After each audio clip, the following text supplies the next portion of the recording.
म्हणून शौनकजी महाराज त्या ठिकाणी प्रश्न विचारतात.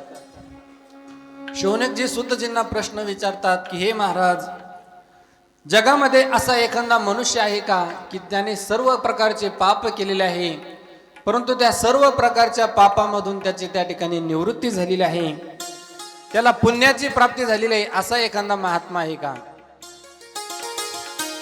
ये मानवा पापकृतस्तु सर्वदा सदा दुराचार रता विमार्गगा क्रोधाग्निदग्धा कुटिलाश्च कामिना सप्ताह यज्ञेन कलो पुनन्ति ते. असं एखादं उदाहरण आहे का की अनंत पापे केलेला मनुष्य त्याला सुद्धा सद्गती प्रदान झाली. आणि प्रत्येक मनुष्याकडून काही ना काही पाप होत असतं सज्जनाओ. मनुष्य म्हटलं की त्याच्याकडून काही ना काही कळत न कळत त्या ठिकाणी पाप घडत असतात. आणि अशा पद्धतीच्या पापाचं जर क्षालन करायचं असेल तर त्या माणसाने काय साधन करावं, त्यासाठी त्या शुकदेवजी महाराज त्या ठिकाणी सांगू लागलेले आहे.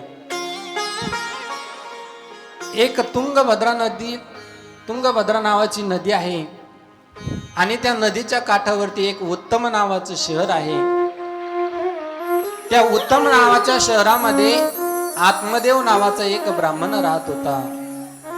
तुंगभद्रा तटे पूर्वम मभूतपत्तन्नम उत्तमम यत्र वर्णा स्वधर्मेन सत्य सत्कर्म तत्परः. आणि आत्मदेव नावाचा ब्राह्मण त्या असणाऱ्या नगरामध्ये राहत होता. प्रकांड पंडित आहे, सगळ्या वेदाचं त्याला ज्ञान आहे, सर्व वेद विशारद अशी त्याची पदवी आहे. आणि द्वितीय इव भास्कर आहात, ज्ञानामध्ये जणू की काय दुसरा सूर्यच आहे असा असणारा तो आत्मदेव नावाचा ब्राह्मण. परंतु एक दुर्भाग्य होतं की या आत्मदेव नावाच्या ब्राह्मणाला मुलं बाळ नव्हते आणि मूल नसल्यामुळे तो दुःखी राहायचा. पुत्रहीनस्य मे राज्यम सर्व दुःखाय कल्पते. मनामध्ये चिंता करायचा, अतिशय त्याला वाईट वाटायचं. बरं, याला तर मुलगा नव्हताच, परंतु याच्या दावणीला जी गाय बांधलेली होती त्या गायीला सुद्धा त्या ठिकाणी वासरू होत नव्हतं. याच्या घरासमोर जे झाडं होते त्या झाडाला सुद्धा कधी फळ आणि फुल आलं नाही. आणि ज्यावेळेस हे सगळं दुर्भाग्य त्याने पाहिलं, स्वतःच त्या ठिकाणी डोकं पिटून घेऊ लागला आणि देवाला म्हणू लागला की देवा, असं कोणतं पाप आहे की त्या पापामुळे मला हे त्या ठिकाणी फळ भोगावं लागत आहे, काहीतरी करा. स्वतःच्या दैवाला दोष देऊ लागला आणि शेवटी महाराज जीव देण्याकरता निघाला. पुत्र नाही म्हणून जीव द्यायला निघालेला आहे. जात असताना आता जीव देणार तेवढ्यात एका साधूचं दर्शन झालं. साधू महात्मा भेटले. त्याला असं वाटलं आपलं संपूर्ण जीवन त्या ठिकाणी दुर्भाग्यामध्ये गेलेलं आहे, जाता जाता ह्या महात्म्याचं आपण काय करूया, दर्शन घेऊया, जेणेकरून काहीतरी आपल्या त्या ठिकाणी पापाचा नाश होईल. म्हणून श्री संताची माता चरणावरी साष्टांग हे करी दंड. त्या महात्म्याचं दर्शन घेतलेलं आहे आणि महात्म्याला म्हणू लागला की हे महाराज, आपण त्रिकाल ज्ञानी आहे, तुम्ही काहीतरी करा आणि माझं असणाऱ्या त्या ठिकाणी दुःख घालवा. त्या साधूने याच्या असणाऱ्या हात बघितला आणि याच्या हातावरती ज्या रेषा होत्या महाराज, हातावरची रेष बघितली, कपाळावरची रेष बघितली, तर त्याला एक जन्म नाही, दोन जन्म नाही, तर पुढच्या 7 जन्मापर्यंत काय नाही, पुत्र प्राप्ती नाही. सप्त जन्म नैव पुत्र नैव च नैव च. 7 जन्मापर्यंत त्या ठिकाणी पुत्राची प्राप्ती नाही. आणि ज्यावेळेस असा महात्मा म्हणाला त्यावेळेस त्याने त्या महात्म्याचे पाय धरले की तुम्ही ज्या आरतीत मला पुढचं भविष्य सांगता त्या आरतीत तुम्ही माझं कल्याण देखील करू शकता. आता जोपर्यंत तुम्ही मला पुत्र प्राप्त करून देत नाही तोपर्यंत मी तुमचे चरण सोडत नाही. ये दोनिया नोठवू माता मरणा वाचूनी सर्वथा. मला त्या ठिकाणी पुत्र द्या. आता साधूचा नाईलाज झालेला आहे. साधूने एक फळ घेतलेलं आहे आणि ते फळ त्याला दिलं आणि सांगितलं की जा घरी तुझी जी धर्मपत्नी आहे त्या धर्मपत्नीला अनुष्ठान करायला सांग. या आत्मदेवाची जी पत्नी होती महाराज, तिचं नाव काय होतं, धुंदुली. काय नाव होतं, धुंदुली. आता आत्मदेव हा प्रकांड पंडित होता, परंतु त्याची जी पत्नी आहे धुंदुली, ही कशी होती महाराज? लोकवार्तारता क्रूर प्रायशो बहुजल्पिका शूराच कृत्येषु कृपणा प्रियः. लोकवार्ता म्हणजे तिला लोकांच्या चुगल्या करायला फार आवडायच्या. प्रायशु बहुजल्पिका, जास्त बडबड करायला आवडायची महाराज. आणि भांडण केल्याशिवाय तर तिला जेवणच जात नसेल. एक तरी भांडण दिवसातून झालं पाहिजे, त्याच्यानंतर ती जेवण करायची महाराज. शूराचं गृह कृत्येषु. काही काही महिला असतात महाराज, आता तुमच्याकडे मी 7 दिवस काहीच सांगणार नाही. 7 दिवस मला तुमच्या गावामध्ये राहणं आहे. काही काही महिला असतात महाराज, एक शेजारी दुसऱ्या शेजारणीकडे गेली आणि गेल्यानंतर महाराज तिला भांडण करायची सवय होती. शेजारणीला म्हणू लागले, का ग थोडासा इस्तो आहे का, थोडासा इस्तो आहे का. आता ती शेजारीन होती महाराज, ती म्हणाली इस्तो आहे, परंतु तू नेशील कशामध्ये. तर ती म्हणली टाक माझ्या पदरामध्ये. आता पदरात टाक म्हणल्यानंतर ही म्हणू लागली, अगं तुझा पदर जळण ना. काय म्हटली? अगं तुझा पदर जळण ना. एवढंच म्हणली महाराज, तिच्यावरून हिचं भांडण सुरू झालं. माझा पदर जळण म्हणते, अगं तू जळशील, तुझा बाप जळेल, तुझी माय जळेल, तुझं अख्खं खानदान जळेल, मला जळशील म्हणशील का. गोपाल कृष्ण भगवान की जय. म्हणजे भांडण करायला काहीतरी निमित्त काढायचं आणि भांडायला सुरुवात करायची, अशा पद्धतीचं ते भांडण करण्याची सवय तिला होती. आणि त्याचबरोबर परंतु घर कामामध्ये अतिशय निपुण होती महाराज. ती घरातलं काम कसे करायचे तिला अजिबात सांगायचं काम नव्हतं. कोणतं सामान, कोणती वस्तू कोणत्या ठिकाणी ठेवायची तिला अजिबात सांगावं लागत नसतं. शूराच गृह कृत्येषु. टीव्ही कोणत्या ठिकाणी ठेवावी, भांडे कोणत्या ठिकाणी लावावे, फ्रीज कुठं ठेवावं, या सगळ्या गोष्टीचं तिला काय होतं, ज्ञान होतं. आणि आणखीन एक कला होती महाराज त्याच्याकडे, स्वयंपाक करण्यामध्ये ती अतिशय चतुर होती, सुगरण होती. शूराच गृह कृत्येषु. काही काही महिला स्वयंपाक बनवण्यामध्ये अतिशय चतुर असतात. काही काही तर एका पातेल्यात 3-3 प्रकारचा भात बनवतात. तुमच्याकडे बनवतात का? एका पातेल्यात 3-3 प्रकारचा भात.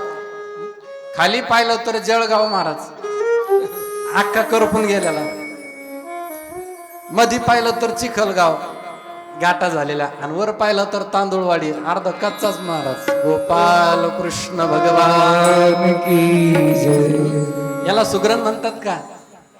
नाही महाराज, स्वयंपाक करण्यामध्ये अतिशय चतुर आहे. एकदा काय झालं, एक शिक्षक दिवसभर शाळेमध्ये होते आणि संध्याकाळी घरी आले. आता शिक्षकांचं, शिक्षक मंडळीचं एक असतं महाराज, दिवसभर शाळेमध्ये पोरं त्रास देतात आणि घरी आल्यावर सिस्टीमवाले भाऊ म्हणते बायको त्रास देते. मी नाही म्हटलो बरं. दिवसभर शाळेमध्ये पोरांचा ताण आणि घरी आले की पत्नीचा ताण. एक दिवसभर त्या ठिकाणी शाळेमध्ये दमले आणि घरी आले. घरी आल्यानंतर महाराज स्वयंपाक केलेला होता, कढी केलेली होती, आणि कढी ती खाल्ल्यानंतर कढी थोडीशी आंबट लागली महाराज. आंबट लागल्याबरोबर लगेच ताट लोटून दिला आणि आईला आवाज येऊ लागले, आई अगं मी दिवसभर एवढं दमतो, एवढं थकतो, दिवसभर त्या मुलांना त्या ठिकाणी शिकावं लागत, दिवसभर माझ्या मागणी एवढं टेन्शन आहे, आणि संध्याकाळी मला व्यवस्थित 2 घास सुद्धा खायला भेटत नाही. आईवर चिडला महाराज. आई जवळ आली आणि आई त्यांना म्हणाली की आज त्या ठिकाणी स्वयंपाक मी केला नाही, सुनबाईने केलेला आहे. आणि ज्यावेळेस असं म्हटले महाराज, सुनबाईने स्वयंपाक केला, त्यावेळेस ते शिक्षक म्हणू लागले, तशी कढी आंबट आहे परंतु खायला अतिशय चवदार आहे. काय म्हणू लागले? कढी तशी आंबट आहे परंतु खायला मात्र चवदार आहे, टेस्टी आहे. बदल झाला की नाही महाराज? गोपाल कृष्ण भगवान की जय. ही धुंदुली जी आहे स्वयंपाक करण्यामध्ये अतिशय चतुर आहे, निष्णात आहे. आणि परंतु त्या ठिकाणी चुगल्या करायची. ज्यावेळेस आत्मदेवाने ते फळ आणलेलं आहे आणि धुंदुलीच्या हातामध्ये दिलेलं आहे, धुंदुली लगेच आपल्या शेजारणीकडे गेलेली आहे आणि शेजारणीला म्हणू लागली की एका साधू महात्म्याने मला हे फळ दिलेलं आहे. त्यावेळेस शेजारीन म्हणू लागले, का ग असे फळापासून कुठे लेकरं होत असतात का? 900 कन्या पुत्र होती तरी का करणे लागे पती. अशा फळापासून त्या ठिकाणी मुलं बाळ होत नसतात. मग या फळाचं मी काय करू? अगं आपण एक टेस्ट घेऊ म्हणे. हे जे फळ आहे आपल्या दारामध्ये जी गाय आहे त्या गायीला खाऊ घालू. आणि तू काय कर, तुझी जी बहीण आहे तिला अगोदरच 1 डझन मुलं होते महाराज. किती? 1 डझन मुलं होते आणि 13वा तिच्या पोटात वाढत होता. 13वा जन्माला आला की लगेच मागच्या दाराने त्याला आपल्या घरात घेऊ. तोपर्यंत काय करायचं? चिरगुटे घालून या वाढविले पोट. गरोदर असल्याचं फक्त तू काय करायचंय? नाटक करायचं आहे. आणि तुझ्या बहिणीला आपण काहीतरी धनद्रव्य देऊन टाकू. आणि असं त्यांचा प्लॅन झाला महाराज. गायीला ते फळ दिलेलं आहे. गायीने ते फळ भक्षण केलेलं आहे आणि त्या फळाच्या प्रभावाने गायीचा सुद्धा गर्भ राहिला आणि इकडे तिच्या बहिणीचा सुद्धा गर्भ त्या ठिकाणी वाढू लागलेला आहे. आणि योग्य काळ आल्यानंतर महाराज दोनही पुत्रांचा त्या ठिकाणी जन्म झालेला आहे. गोपाल कृष्ण भगवान की जय. 2 त्या ठिकाणी मुलं जन्माला आलेले आहे. एक मुलगा गायीच्या पोटातून जन्माला आला, त्याचं सर्व अंग त्या ठिकाणी मनुष्यासारखं आहे. बघ गोकर्ण महाराज. बोल गोकर्ण महाराज. गायीसारखे कान आहे म्हणून गोकर्ण नाव ठेवण्यात आलेलं आहे. आणि तिच्या बहिणीला जो मुलगा झाला तो कसा आहे? गोकर्णो पंडितो ज्ञानी धुंदुकारी महाकलहा. गोकर्ण पंडित आहे, महान ज्ञानी आहे, परंतु जो धुंदुकारी आहे तो काय आहे? कपटी आहे, दुर्व्यसनी आहे, व्यभिचार करणार आहे, लोकांना त्रास देणार आहे. आणि दोघेही त्या ठिकाणी जन्माला आले महाराज. गोकर्ण महाराज त्या ठिकाणी शिकण्यासाठी निघून गेलेला आहे. इकडे जो धुंदुकारी आहे तो धुंदुकारी लोकांना त्रास देऊ लागला. लहान लहान मुलांना विहिरीमध्ये ढकलून देऊ लागला. उगच कोणाची तरी त्या ठिकाणी खोड काढू लागला. आणि त्या खोडीला त्या ठिकाणी कंटाळून एक दिवस काय झालं? घरच्या आई वडिलांना सुद्धा मारू लागला. त्यांच्याकडून धन हिसकावून घेऊ लागला. वेश्यांना त्या ठिकाणी नेऊन देऊ लागला. आणि त्याचा हा त्रास बघून महाराज त्यांचे जे वडील होते आत्मदेव ते परत आता आत्महत्या करायला निघाले. बघा मनुष्याचं जीवन कसं आहे. पहिल्यांदा आत्महत्या करायला निघाले, मला पुत्रच नाही म्हणून आत्महत्या करायला निघाले. आणि आता पुत्र झाला तो वाईट निघाला म्हणून आत्महत्या करायला निघाले. मग जर पुत्र जर त्रास देणारा असेल त्याच्यापेक्षा नसलेला बरा महाराज. आत्मदेव त्या ठिकाणी वनामध्ये निघून गेलेला आहे. एक दिवस त्या ठिकाणी आईने सुद्धा आत्महत्या केलेली आहे. आता धुंदुकारी एकटाच राहिला आणि एकटाच राहिल्यामुळे त्याला कुणाचंच बंधन राहिलं नाही. माता मेली मज देखता, कुणाचंच त्या ठिकाणी बंधन नसल्यामुळे त्याने 5 वेश्या आता घरामध्येच आणल्या. घरामध्येच त्यांचा सांभाळ करू लागला. आणि त्यांच्या पूर्तीसाठी महाराज एक दिवस त्याने काय केलं? राजाच्याच घरी त्या ठिकाणी दरोडा टाकला. आणि ज्यावेळेस वेश्यांनी हे दृश्य बघितलं की राजाच्या घरी दरोडा, आणि ज्यावेळेस राजाच्या सेवकाला कळेल तो राजा या धुंदुकारीला तर घेऊन जाईल, परंतु बरोबर आम्हाला सुद्धा त्या ठिकाणी फासावर जावं लागेल. त्या वेश्यांनी काय केलं महाराज? या धुंदुकारीचे हातपाय धरलेले आहे. मध्यरात्रीला त्याला मारण्याचा प्रयत्न केला, त्याचा गळा दाबलेला आहे, परंतु तो मरत नाही. का तर त्याचं पाप एवढं उतवाल होतं की त्याच्यामुळे तो मरत नाही. शेवटी चुलीमधून विस्तू आणला आणि त्याच्या मुखामध्ये त्या ठिकाणी भरलेला आहे, तरी सुद्धा तो मरत नाही. तप्तांगार समूहांश तन्मुखे विचक्षुषु. त्याच्या मुखामध्ये त्या ठिकाणी तो विस्तू भरलेला आहे, तरी सुद्धा तो मरत नाही. शेवटी तडफडून त्या ठिकाणी मेलेला आहे. त्या वेश्याने त्याच घरामध्ये गड्डा खोदला आणि त्याला पुरून टाकलं महाराज. संपूर्ण धन घेतलं आणि धन घेऊन त्या निघून गेलेला आहे. गोपाल कृष्ण भगवान की जय. धन घेऊन निघून गेल्यानंतर महाराज जीवनामध्ये पाप केलेले असल्यामुळे त्या पाप कर्मामुळे याला दुर्गती प्राप्त झालेली आहे. पिशाच्य योनी प्राप्त झालेली आहे आणि त्याच घरामध्ये भूत बनून राहू लागलेला आहे. सगळे गावातले लोक भिवू लागले त्या घराजवळ जाण्यासाठी. एक वेळेसचा प्रसंग आहे. गोकर्ण महाराज घरी आलेले आहे रात्रीच्या वेळेस आराम करत आहे घरामध्ये, तर त्या घरामध्ये चित्र विचित्र प्रकारचा आवाज ऐकू येऊ लागला. वेगवेगळ्या प्रकारचा जो ध्वनी आल्यामुळे भयभीत झालेले आहे गोकर्ण महाराज म्हणतात की कोण आहे माझ्या समोर, प्रगट का होत नाही. त्याच वेळेस हातामध्ये जल घेतलेला आहे, जर लवकर प्रगट झाला तर ठीक आहे, नाहीतर मी आताच तुला भस्म करतो. आणि असं म्हटल्यानंतर महाराज तो धुंदुकारी त्या ठिकाणी बोलू लागलेला आहे. काय म्हणू लागला की हे गोकर्ण महाराज, मी तुमचाच बंधू आहे. अहं भ्राता त्वदीयोऽस्मि धुंदुकारी इति नामतः स्वकीयेनैव दोषेन ब्रह्मत्वं नाशितं मया.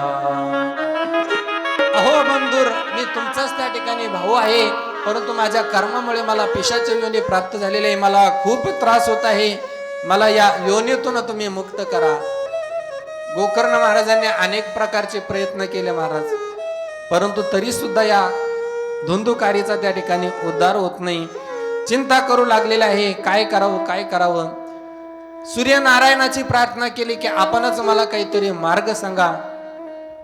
त्यावेळेस सूर्यनारायणाने प्रसन्न होऊन त्या ठिकाणी सांगितलं की हे गोकर्ण महाराज, काही नाही, फक्त 7 दिवस त्या ठिकाणी श्रीमद भागवत कथा लावा, त्यानंतर तुमचा असणारा जो भाव आहे धुंदुकारी त्याची काय होईल, मुक्ती होईल. गोपाल कृष्ण भगवान की जय.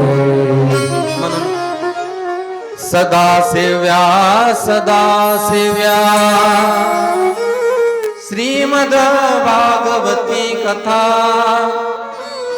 यस्य श्रवण मात्रेण जन्म संसार बंधनात.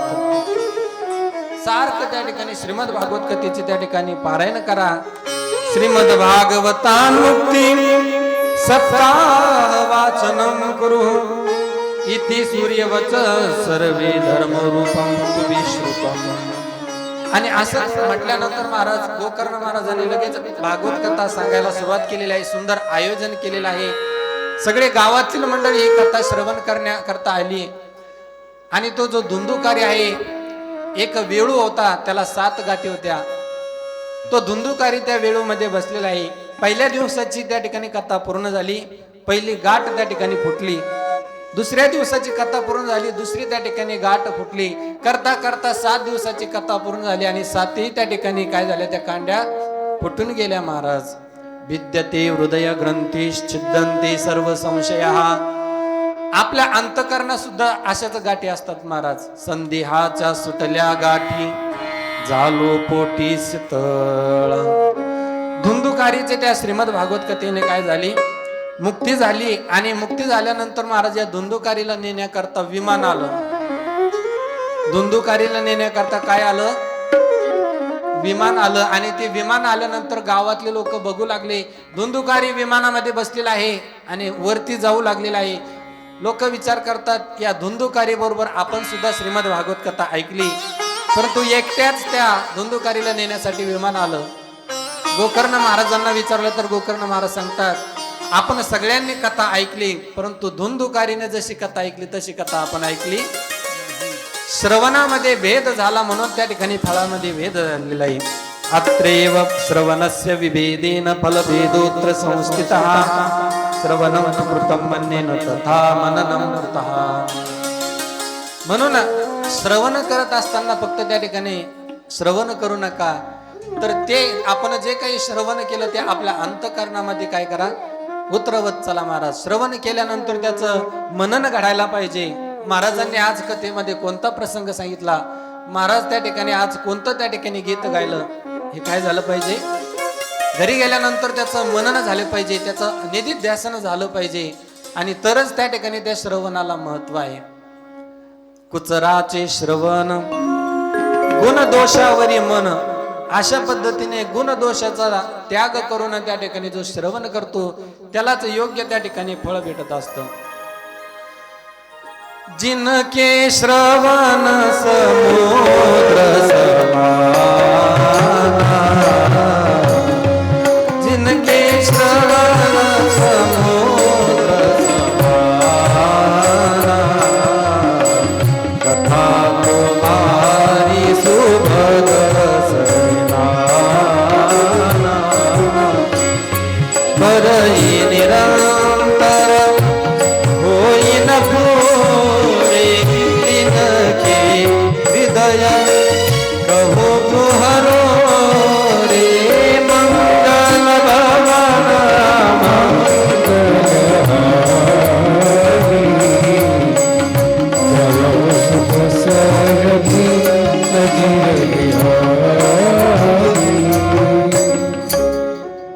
मनुष्याचं श्रवण माणसाचे कान कसे असावे तर तुलसीदास महाराजांनी रामचरित मानस मध्ये सांगितलेलं आहे, जिनके श्रवण समुद्र समान कथा तुम्हारी सुभग सरिना. मनुष्याचे श्रवण हे समुद्रासारखे असावे. बघा समुद्रामध्ये कोणता गुण आहे? समुद्रामध्ये कितीही नद्या आल्या, किती त्या ठिकाणी ओढे नाले आले तरी समुद्र कधी वापस लावतो का महाराज? नाही लावत. सगळ्यांना त्या ठिकाणी सामावून घेतो. ज्ञानेश्वर महाराज सांगतात की घेऊन जळाचे लोट आलिया नदी नदांचे संगाट करी वाढ पोट समुद्र जीवी. जसा समुद्रामध्ये त्या ठिकाणी सगळ्यांना सामावून घेण्याचा गुण आहे तसं मनुष्याने कथा ऐकत असताना सर्वेंद्रियाचे त्या ठिकाणी कान करून सारखं त्या ठिकाणी ऐकत राहावी. समुद्राप्रमाणे विशाल त्या ठिकाणी आपले कान करावे. गोपाल कृष्ण भगवान की जय. समुद्रामध्ये दुसरा गुण आहे महाराज, कितीही जरी त्या ठिकाणी दुष्काळ पडला तरी समुद्राचं पाणी कमी होत नाही आणि कितीही त्या ठिकाणी वर्षा झाली तरी समुद्राचं पाणी वाढत नाही महाराज. वार्षी येवीन सागरू जैसे जळे नित्य निर्भरू. पाऊस पडो किंवा न पडो समुद्र जसा त्या ठिकाणी स्थिर आहे तसं मनुष्याने जीवनामध्ये त्या ठिकाणी स्थिर असावं. समुद्राप्रमाणे त्या ठिकाणी कान विशाल करायला पाहिजे. कारण की भगवंताने आपल्याला हे जे कान दिले महाराज कशासाठी दिले? भगवंताची कथा श्रवण करण्याकरता दिलेली आहे. तुम्ही आई कारे कान माझ्या